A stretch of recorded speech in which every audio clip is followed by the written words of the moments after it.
working to get more information about the investigation into an alleged assault involving Buckeye football player Carlos Hyde. He is a person of interest now in that case. Now, there is surveillance video of the incident inside a Columbus bar this past weekend. NBC4's Mindy Dreyer got the chance to see that tape today.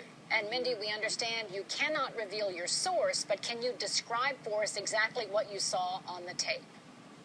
I absolutely, Colleen. And the whole thing is there have been so many rumors revolving this case. So I was asked specifically to look at this surveillance video just to kind of set the record straight so we can let our viewers know exactly what happened inside that bar that late Friday night, early Saturday morning. And I did watch the surveillance video. In fact, I watched it 3 or 4 times. So I want to tell you exactly what I saw. I even made just a little bit of a diagram for you to kind of help you see exactly what happened. Yeah. This is a stage right here where a lot of girls were dancing. This over in this corner is where the girl in question was.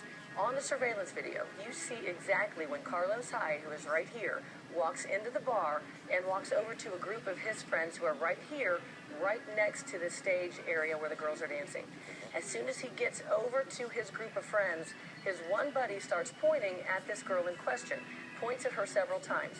So Carlos Hyde goes between the stage and between his group of friends and basically saying, is this the one, is this the one? So he's pointing at her, looking back at him.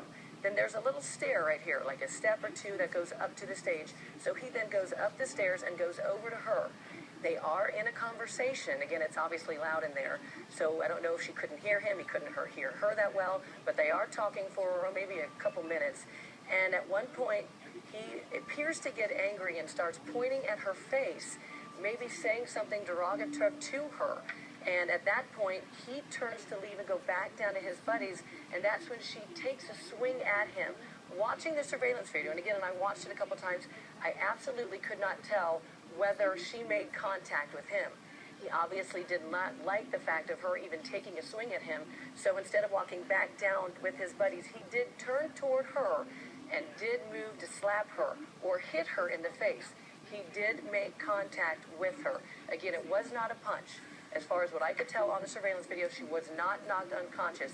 He did make contact with his hand on her face. According to the surveillance video that I watched, he then walks back down and joins his buddies.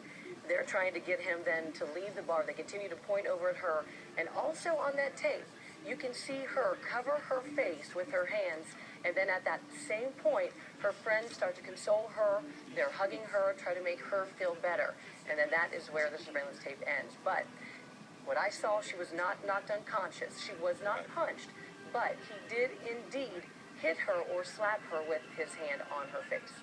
Wow. Okay. Hopefully they'll sift through all of that now and we'll get to some kind of resolution soon. But Mindy, we appreciate your report there and the source, I know unnamed source, able to give you a chance to see that. So thanks, Mindy. Thanks, and their whole idea, Cabot, was they just wanted to clear up the rumors. They just thought, we're trying to clear all the rumors. Yeah. Right, exactly. So they wanted to go to one of us at NBC4 and show us the surveillance video so I could go ahead and report it to all of you. All right. We appreciate it, Mindy. Thanks a lot.